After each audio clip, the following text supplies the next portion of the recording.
Hello and welcome back to another episode of 3 Pints and a Clean Sheet. Kyle, how are you getting on? Good. I'm rough as fuck, but I'm good. In the same boat, me and Kyle were obviously at Palmerston to watch Queens beat Arbroath 2-1. From what I remember, not the best game of football ever, but a good result which takes us joint top of the league, so a very good result in my eyes. It's one of those games that you need to scrape through and get 3 points anyway. I don't know if you'd agree with that. I would 100% agree with that. It was hard fought, but good. Yeah, Good so result. well, in a better position than I thought we'd be at this stage. Going by the last few results, obviously, because I thought we were going to win the league anyway. Still doing really well at home as well, which is fantastic. It's great to see us have some good home form for a change. Yeah, if you remember the attendance, it was pretty poor. It was just miserable day though. In the 900s. So yeah, but the positives to take away from that. Well, Greg, you were out on your travels this year. How was that? Tell us some more. Yes, I went to lunchtime kickoff in the League Two. I went to Swindon Town 4, Newport County 0. It might as well be Newport United. I'm sure there's a Sunday League team called that. They did just as good a job. You've broken the curse, it seems. Yeah, multiple curses. I broke the away team always wins, and there's only one goal in the game. It took 4 minutes for a goal. Swindon managed to put a ball in for a free kick. Newport don't clear it. Striker puts it back of the net. Keeper maybe could have done a bit better. I think I wrote this on our Twitter. Newport looked scared every time Swindon put a ball in the box. Swindon had two big strikers. They were playing like 5-3-2. Had two big strikers, including Paul Glatzel, former Liverpool youngster, Kyle. Paul who? Glatzel? Yeah. Yeah, I heard of him. He was up front. He scored two. Newport basically shit themselves every time a ball came in the box. They like Swindon, no matter if it went to the near post and Swindon were standing at the far post, it always met a Swindon boot or head or whatever. Second goal especially good. Kind of make a really good block at their end, and then it's a really well executed counter. Another one from a set piece, and just again the fourth one again a nice break. Ball in, falls for a midfielder after a wee attempt at a header away. Swindon looked very comfortable. Newport had more of the ball, but didn't ever look like scoring. I don't even think Newport had a shot on target. No, I didn't. I remember you saying that at the time, actually. I mean, I can't complain. Getting your money there as a neutral. Exactly. I'd have to say I agreed with Ash's comment on the socials. The pitch looked pretty good. It looked like a nice ground, actually. It was like ex-Premier League ground. Swindon, of course, played in the first season of the Premier League. Weird to have two massive stands at each side of the pitch, and then one side be like an uncovered terrace, and the other side be like a really wee terrace. Yeah, bit weird. I think the layout even was a bit weird, but what was the other thing I was going to say about that? Swindon were evidently not confident before the game. I heard a couple of people in front of me walking to the game talking, and one of them went, "That lineup's crap. We're definitely going down." They won 4-0. Proves what you know, guys. And that's why they're not with the manager. But yeah, and you also got to see the Magic Roundabout. I did get to see the Magic Roundabout. Zebedee was in the middle. I'm glad. I bet that's the only reason you went. You didn't even go for the football. You thought, yes, this is my chance. Yes, well, you'll have already known about that because Greg put that on the social, so make sure to tune in for our match day thread. We've been added to it. I believe and make sure you follow. Oh yeah, do that first. That helps. And then check it out. So, but yeah, sticking with the English football theme, we're gonna talk through some Premier League results. Obviously, we are recording on Sunday night, this means that earlier on Arsenal beat Spurs 1-0 in the North London derby. Kyle, what did you think about the result? The result is good for the Arsenal. The Arsenal persuasion's very good in the title race. Need to keep pressuring Manchester City. Yeah, I think, to be honest, that's how I expected the result to come. I thought Arsenal would probably scrape it, but I thought they got to put more of a smackdown on them. Yeah, I expected it to be much more. I don't want to say much more comfortable for Arsenal. I expected the scoreline to be more comfortable. I would say the game was still very comfortable for Arsenal. 100%. It was feisty. That's what I like about derby. It was a proper derby. There was tackles flying in. There was a wee scuffle. About half an hour in. Obviously, big Gabriel with a head. I mean, there was no doubt as soon as that ball connected with the head, that was going in. It was an absolute bullet. Is it Romano marking him? Because like Yeah. whoever it is that's marking him, it's absolutely embarrassing. It's Like- criminal, to be honest, how much space he had. On two counts. One, to lose him, and then two, to get the tiniest wee nudge from Gabriel, and then turn to the referee and go, Like, in that situation, if you get the nudge, why are you staying on your feet and then turning to the referee when he scores? If you feel a nudge, at least give the referee the decision to make and fall over. No, I also feel like the keeper should have came flying it to us when he's like in the 6-yard box. Should flying it to that. He looked, the keeper looked very scared though. I think they put, Gary Neville was moaning because they put a corner over on top of the keeper who flapped at one in the first half, went out for a corner on the other side, and then Arsenal played it short. And Gary Neville was absolutely livid. When is he not? When Man U winning. When Man U win, which we'll come on to. Other notable results, obviously. I was going to me say not happy. Saka injured maybe now. Went off. Yeah, So I saw he went off. Weird to see Raheem Sterling in an Arsenal shirt. Yeah, that was another one. Yeah, I feel like there's some folk that just don't suit some kits. Maybe not so much it doesn't suit it. It's just like you said, strange to see it. Also weird weird to played see. in blue.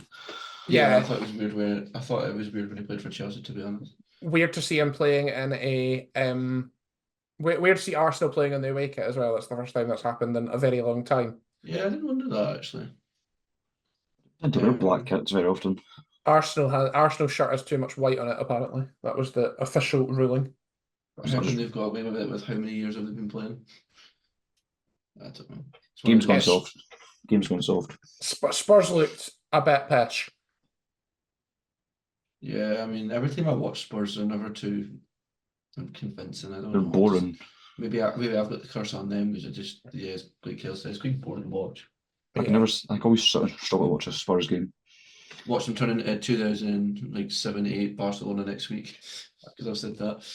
I hope so. That'd be quite good. I can't see Postecoglou doing that. Like, Nah, I've just seen who they're playing next week. So if it's Southampton, there's a good chance. It's Brentford at home next Saturday, which again will be a tough game. We'll come on to Brentford. If it was Southampton at home, they might as well turn into prime Barcelona because they're Southampton are shite. Yeah. Well, that's the moving agenda. on. Another one at the top of the table for Man City, raging because it took Haaland off as captain because I thought there was 75% chance of him playing, and he grabbed 2. So yeah, he's still on his mega run.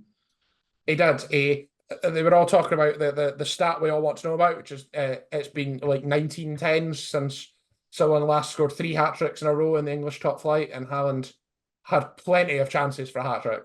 There was one at the post, one that I think Mark Fleckham denied him about 5 times on top of the 2 goals. Here's one for you, kind of off topic, but do you think he goes on to be Man City's top scorer ever, or do you think he leaves before then? Nah, he'll do it. I don't think Man City's top scorer bar is that high. Nah, it'll be Aguero, I It think. was Aguero. Maybe Colin Bell back in the day. Yeah. No, but I'm just saying, like, do you think I think it will. like your Real Madrid's come swooping in pretty soon, or do you think the amount of money that he probably have to go for means he'll just stay there, get a cushy wage? And I mean, he's already 7th with 99 goals. Kevin De Bruyne has 103. Then you've got Colin Bell, Francis Lee, Raheem Sterling, Joe Hayes, and Sergio Aguero, who is very, very, very far in front. But Haaland has 99 and Aguero has 260. So, I mean, 2 or 3 seasons, and he's probably got that, to be honest. I think Man City's kind of he's top club because they're now a top club themselves. So yeah. he's no better than Mbappe. So I mean, I beg to differ. different types of Yeah. players. But you can't have them both in the same team. That would be unfair. It was good to see. Match of the Day did some really good analysis on it. I can't remember if it was Danny Murphy or Alan Shearer. I can't remember which one it was. Looked at Ederson and how Ederson, because Brentford, it was really good for Brentford. One, they scored after 20 seconds, which is really helpful. But is that both games at home Man City have had? They had Ipswich score against them early and they went 1-0 down. Yeah. And they had they've now Brentford score against them early at home to kick into gear. But like Brentford went for Man City. They didn't try and sit back the whole game. Yeah. It's I know, refreshing yeah. to see. I think that kind of works against Man City. Is they hate teams coming at them for the first bit because they can't handle it. But that's the thing Ederson eventually did. Ederson started pinging it long into Haaland, and Ederson got an assist. I love that. All keepers getting an assist. I think I got 2 in my 6-year career playing youth football, but I love it. Sorry, But again, it's just like the ability for Brentford to kind of go and push. And then they said, like, if you want to go and press man for man, it leaves Haaland like 1-on-1 with the centre half, which you don't want. And then Ederson just over the top, Haaland outmuscles his man. I think that's the second goal. Just knocks it past him. It's just effortless. That's why maybe Bard, like you said, maybe not getting his start is the only criticism. Like he's just fucking gravy. He really is. He can score all sorts of goals. So. So he's not limited to just tap-ins. Yeah. One result that surprised me and my accumulator, which it messed up, And was Liverpool 0, Forest 1. Big results for Forest. Obviously beating Liverpool at Anfield. Kelly, you're the Liverpool expert. What are your thoughts on that one? I don't want to speak about it. Well, tough. It's in the running order. I have to speak about all the old firms as well, so you can go for it. From what I seen, it was not good. They looked good in the first half, but they just couldn't score. That's the thing. I think you could have played another 15 minutes and Liverpool still wouldn't have scored. I think it's one of those games where it just doesn't work out. But I'd like to add that's Forest's first win at Anfield in 55 years. That's nice. Nice and staunch. Big Forest. calm Hudson Odoi. Forest unbeaten as well with 2 wins and 2 draws. Like Nuno has them. They looked absolutely up for that. Like they looked really up for it. They were like throwing their bodies on the line literally everywhere. I mean, you just have to be. So in this transitional period, so yeah. To be fair, right, it's a really well worked goal, but that's the type of goal I think Liverpool concede a bit often. Yeah. I think the defence isn't as good as it once was. Again, Van Dijk's still best in the world, but yeah, I think this is the point that Greg made last week or the week before. That I made it last week. Last week when we did the transfers. Yeah, probably quite concerning that Liverpool didn't sign a centre back, and now actually, I know at the time I said the ain't broke, don't fix it, but actually maybe Greg was right about something there because you know what I'm trying to say. They did look. Yeah, I just think Van Dijk isn't a spring chicken anymore. So obviously, great they're giving opportunities to young players. Like Conor Bradley came on, and he came on, a fair bit last season and was very good. But ultimately, it's his man who scores, and it's a lovely goal. It's just inexperience. It is, and but can Liverpool afford that?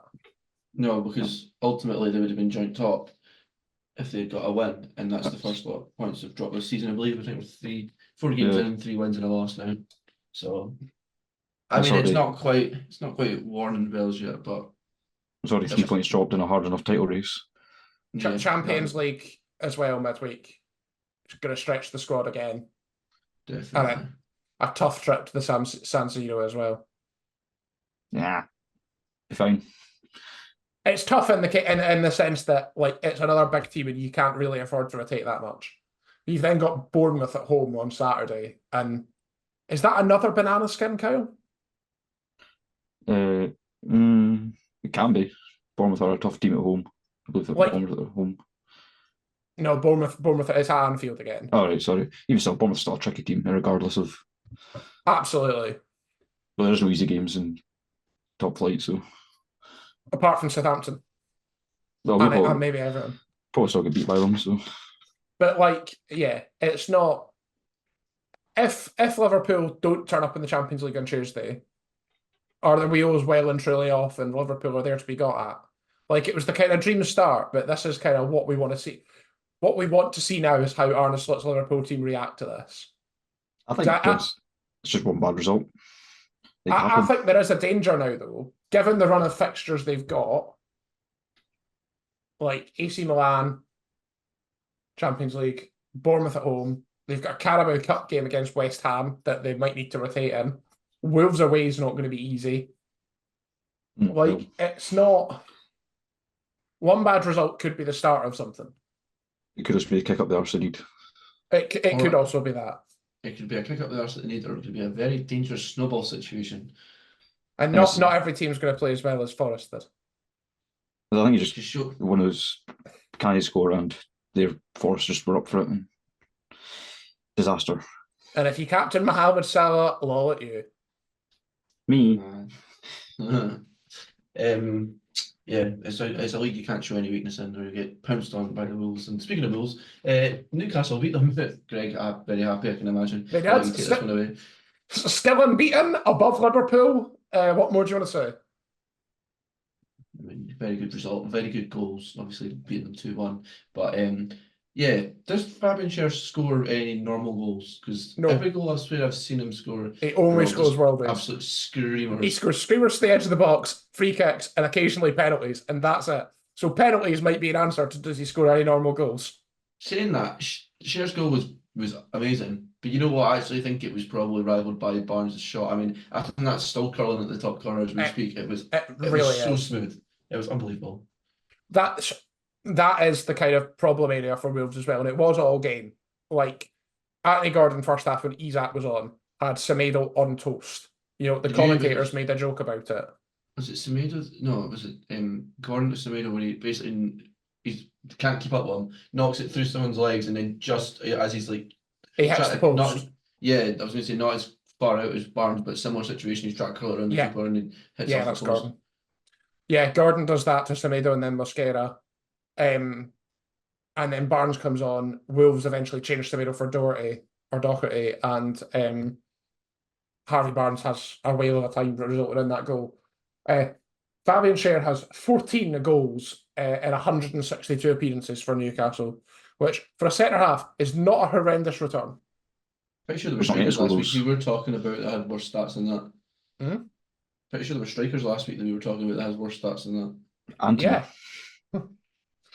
I mean, exactly.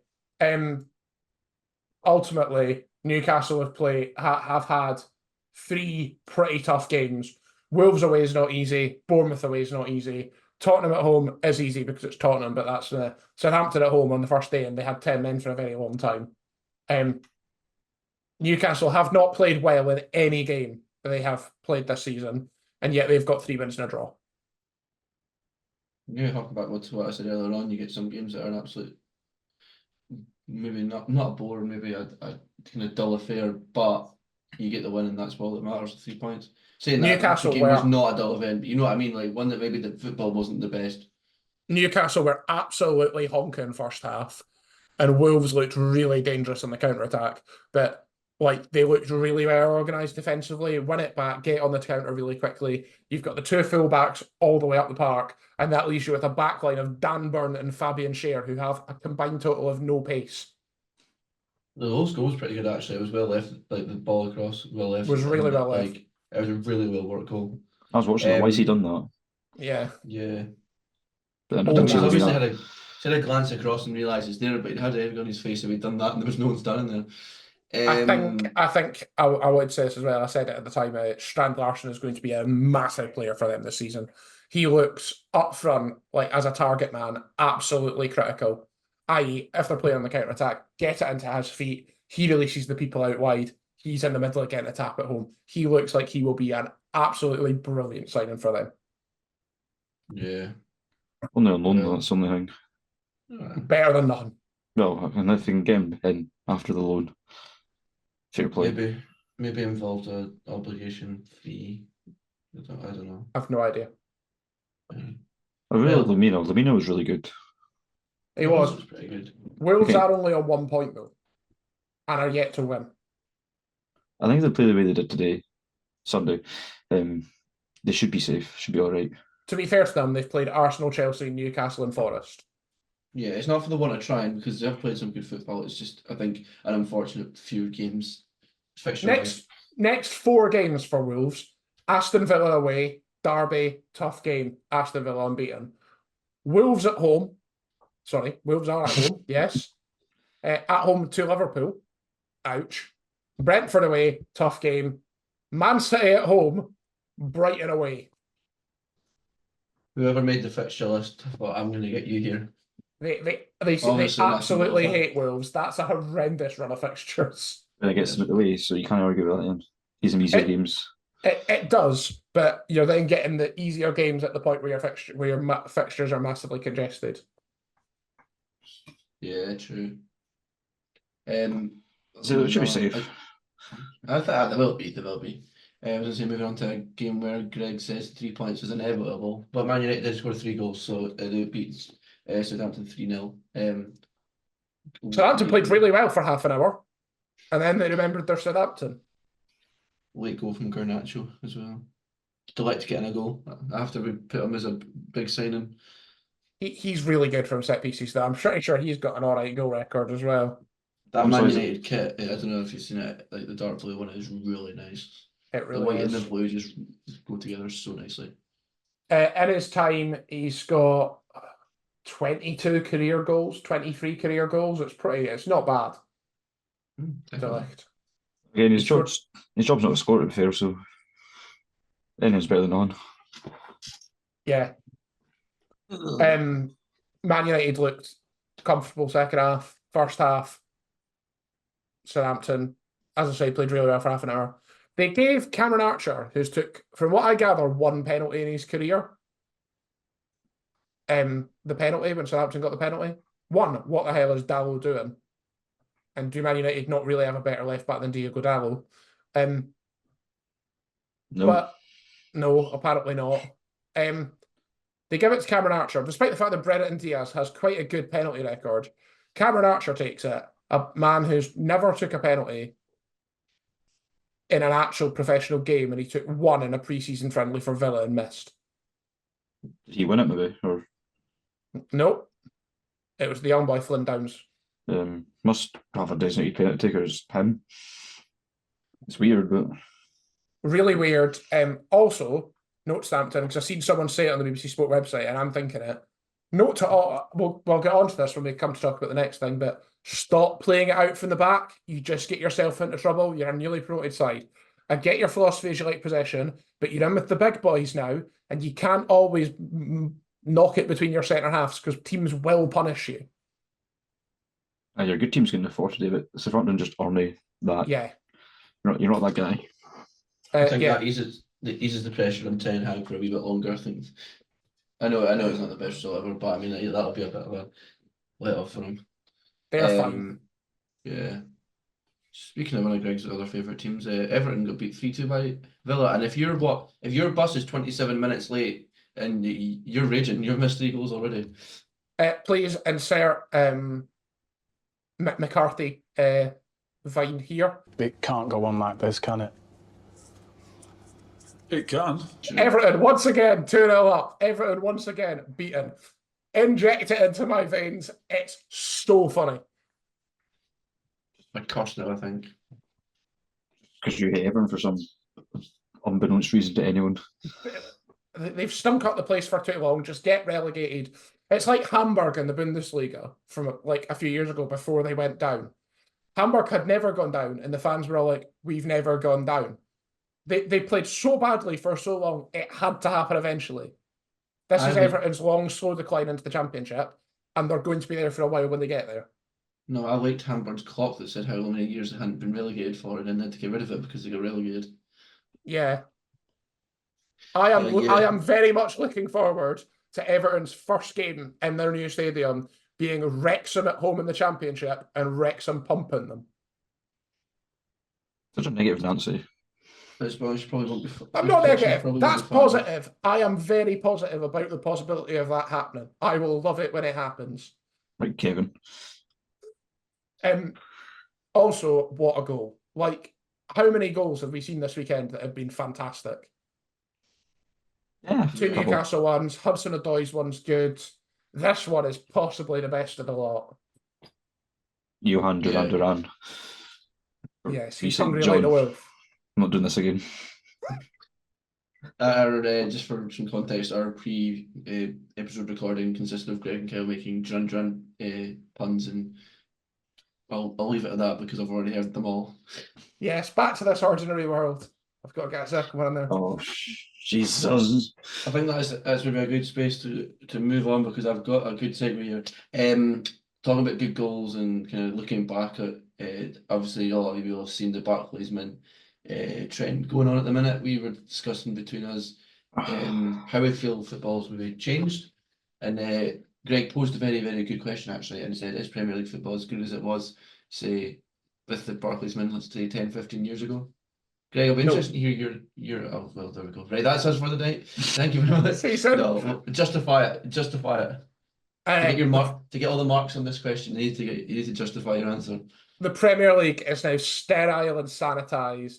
You can tell it's the supporters are full of tourists and don't really care that much. And all the teams play in such a similar, boring manner because they've had XG drilled into them. And they've now got to do the thing that gives them the most XG, which inevitably is take it to the byline and pull it back and tap it in. It's a bit boring at times. And I say robotic. Yes, robotic. I say that, and then this weekend, after we decided we were doing this week, after all the Barclaysmen that made me think about how good Premier League football used to be, we've now got to a stage where people are scoring great goals again this weekend. We've had quite a good concentration of them. Make the Premier League great again. Some points took away from your answer there is, I mean, Premier League screams half and half scarves at the minute. Like, I don't know, it just seems like the atmosphere is completely... It does when I turn up on my adventures. Yeah. Not been yet. I do feel... I think it's a wee bit different. What was I going to say? Yeah, I feel like, I don't know, I just kind of... I'll probably come back to this point. I just think about when I was younger, I used to love watching like the match of the day and stuff, and I was kind of bothered. And like you think about it, if you're looking in years to come, you're going to be rather be watching like, I don't know, 2008, 2009, those type of years on Premier League years, a program like that, watching all the highlights, then you'd rather watch it in this season. These past few seasons, I just feel like there's nothing as notable now. I don't know. Maybe that's not very fair to say. You'd rather watch whatever James Bond ITV are showing for the 10 billionth time on the other side than watch Match of the Day. And no, because if John Duran scored a BBC One, it's probably A View to a Kill that's on a ITV One for the billionth time. You just sent me your TV guide open. Yeah. Oh no, A View to a Kill is another Duran pub. All right, I thought it was James Bond. He's got his wee TV guide book and he got his newspaper that he bought just in one of his travels. It's in a circle now. He's done the crossword in the newspaper, so he's moved on to the TV guide. The one thing I will say, it was refreshing to watch a team score a Route 1 goal this weekend. It's just a shame it was Man City who scored the Route 1 goal. The best of it. If you're Man City, right, Pep's basically won football because he's made everyone play in the same way that his teams play. And now Pep can just sit there. He knows what the weaknesses of his team are. So now he can just sit there. And when he faces teams that play like his teams play, he's already there to unpick the weaknesses because he plays like that. What's the old saying though? If you can't beat him, join him. Maybe not the best for football, but if it works, I suppose. And like football is a cyclical thing. Like we are seeing the resurgence of the big target man, and I am absolutely here for it.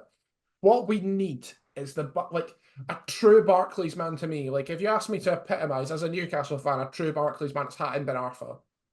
I think I say Shola Milby. Joey Barton. Shola Milby's like Shola Milby's a legend. He's a cult hero. But a true Barclays man is like Hatem Ben Arfa, someone who's just a maverick and does whatever he wants. He doesn't play in any kind of position. He just does whatever he wants, and he'll occasionally pull something right out of the top drawer. We seem to have lost. Like I seen a tweet that said Pep has coached any flair out of Jack Grealish, and it's so true. He was so dynamic in Villa, and he's dribble a wee bit, then pass it sideways. Yeah, there's no skills involved anymore. But that to me is the epitome of a Barclays man 10 or 15 years ago. I feel we've just lost that creative spark in most teams. There's no flair. There's nobody who does tricks for the sake of tricks. No. Just kind of ruins the enjoyment.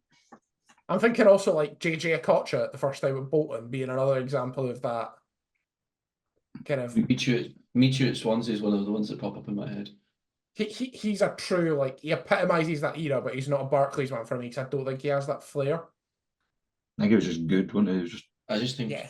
the name that first came to my head and probably still does, Kenny Jones, to be honest. Yeah, that's like that era of Kenwyn Jones scoring. I also seen someone Kenwyn, that's like Kenwyn. it's Sorry, pal. it's if you want to come on the podcast, we'll still have you. It's No, ridiculous the amount of people who now just think football's like. Again, I see a tweet of someone that said Darren Bent scoring 25 goals a season. Like they're basically like, imagine if he had to play now, he'd score like 2. It's like, give Darren Bent some credit. Darren Bent was a fantastic striker and would probably be worth about 80 million these days. If he played nowadays, he's what, 46, something like that. But if you had prime Darren Bent now, he'd absolutely bang them in. maybe not so much for Kyle, but Darren Bent, that beach ball moment. Yes, it will. I've got a good name here. Yakubu. Oh, what a man. We're now just back into resurgence of big target man, and I am absolutely here for it. Yakubu would score an absolute ton. It was quite. The more you think about it, the more it is. You think, like, remember how good Torres was at Liverpool? Like, the likes of that, you know what I mean?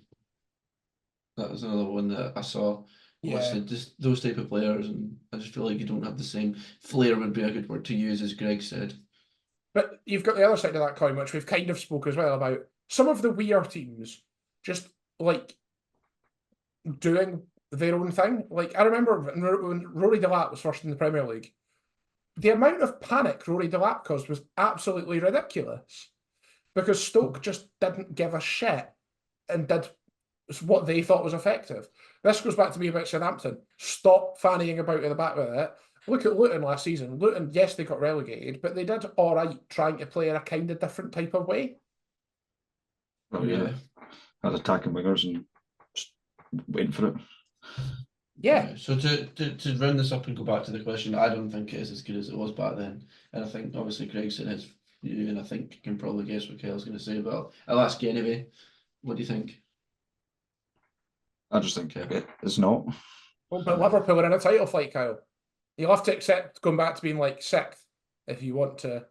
Yeah, they were second or third. It depends on the era. Yeah, if you go back to 2009 time, then they cool beans. Yeah, please tell us in the comment section, what do you think is football as good as it was to 10, 15 years ago, and who is your notable Barclaysmen, and we can discuss it. On the subject of Barclaysmen, Steve Bruce is back in management. Is he? Yes, he is. He took over at Blackpool. Nice. So he did. Steve Bruce back at management and winning in his first game in charge. What a man. 94th minute winner as well. My favourite is the fact that Steve McLaren is now the Jamaica manager. Yes, it's that football has kind of gone mental again, but not in the right way. There's that interview, it's like George McLaren, and they just have an interview, it's very good. We're speaking like Jamaican accent soon enough anyway. We're speaking Jamaican soon enough. I know. I hope so. That would be an interesting thing for you to return to. Do you think when he resigns he'll have to go of his own accord? Is that a song of Bob Marley or? No, it's the usual answer to Jamaica, except Steve McLaren's a man, so it doesn't really work. I didn't want to reply. Right. On that note, let's move on. Greg can take over and let's go of our own accord. I can't even speak. You've absolutely thrown me with that. Yeah. So Kyle's probably got his belt somewhere. It's the transfer game. We are back. Once again, there is a theme. So for a rundown, if you don't know already, I'm going to give you 5 players. They get clues as to a transfer that a player has made. You get 5 points, you get on clue 1, 4 points on clue 2, and so on until 1 point for the last clue. At 1 point throughout the game, each player has 1 attempt to guess the connection. If they guess the connection correctly, they will get an additional 2 points. Oh, that could be make or break. It really could. And we'll start 2008, £3 million. Oh. Yakubu. 2008, £3 million, sorry. Yep. I completely zoned out there. Yep. It's not Yakubu. That's my response. Tony Hibbert. It's not Tony Hibbert either. I'm sure he's a one club man, is he not, Tony Hibbert? I was waiting until like the 9th tier of France when he Oh, retired. did he? Well, that doesn't count. Oh, I don't know. I don't really know much about him, to be honest. 2008, £3 million from midfielder. Leon Osman. It's not Leon Osman. 3 million. That's not that 3 much. million. In 2008. Like Tony Hibbert. What do you say, Tony Hibbert again? He's definitely not a midfielder. Was Effie Ambrose a midfielder? No, I don't. Go, Move move on. 2008, £3 million for a midfielder from Portugal. Oh no, it's not him. Deco. It's not Deco. Was it Figo when he was retired? Wasn't Luis Figo either. 2008, £3 million for midfielder from Portugal, left Portsmouth. Figueroa? Nope, not Figueroa. I don't even know where he's from, to be honest. I'm sure Honduras. Figueroa's Honduran, yeah. Yeah, it's Honduran. I feel that about Scored for his own half once, though. Was that not Palacios? Was that both of them? What'd you say, Cow? No, was that not Palacios? No, I thought it was Figueroa scored for his own. Anyway, I think they're Ricardo both Honduran. Vaz T. It's not Ricardo Vaz T. 2008, £3 million midfielder from Portugal, left Portsmouth to join Rangers. Oh, Pedro Mendes. Pedro Mendes. Kyle got there first. I doubted myself. I fucking knew that. I don't know, he's Portsmouth. It is 3-0. Pedro Mendes is the answer. He scored an absolute screamer against Tottenham, and I'm pretty sure they get ruled. It was over the line. Right, for Tottenham against Man U, when Roy Carroll dropped. Yeah, it. that was it. Yeah, sorry, I was getting So- confused up. But yeah, he played Portsmouth as well. Next one, 2004, Come on. £13.4 million. 2004. A lot of money for That's back in the 20. days. Tony Hibbert. I think. It's not Tony Hibbert. 4. Should on time your waste then. Dennis Bergkamp. Not Dennis Bergkamp. 2004, £13.4 million for a defender. Oh, Sergio Ramos. It's not Sergio Ramos. Read it again to me, sorry. 2004, £13.4 million for a defender. 2004. Rio Ferdinand? No. 2004, £13.4 million for a defender from England. John Woodgate. It is Jonathan Woodgate, 3 points, 6-0. Oh, it should be, might be 3-1. Sorry, 4-0. Sorry, yeah, 4-0. Yeah. I gave you 3 points. I gave you 3 points for the first one, Kyle, and I don't know why. See, I'm an honest player. You are an honest player. Some people wouldn't be so honest. Anyone have a go at the correction, or are we still moving on? Nah, I'm not. 2015, £15 million.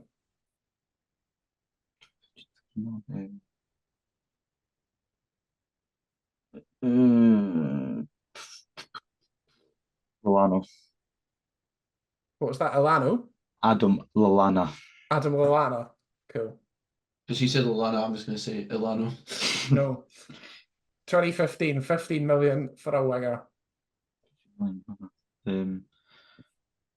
Usman Dembele. It's not Usman Dembele. Raheem Sterling. It's not Raheem Sterling. 2015, £15 million for a winger from Croatia. Perisic. Ivan Perisic is correct. 3 points. 7-0. I think I'm going to guess, but I'm not going to hazard a guess just yet. But I You're think not I've going got to hazard a guess just yet. Continuity. My headphones have died, but we're going to crack on regardless. 2015 again. £6 million.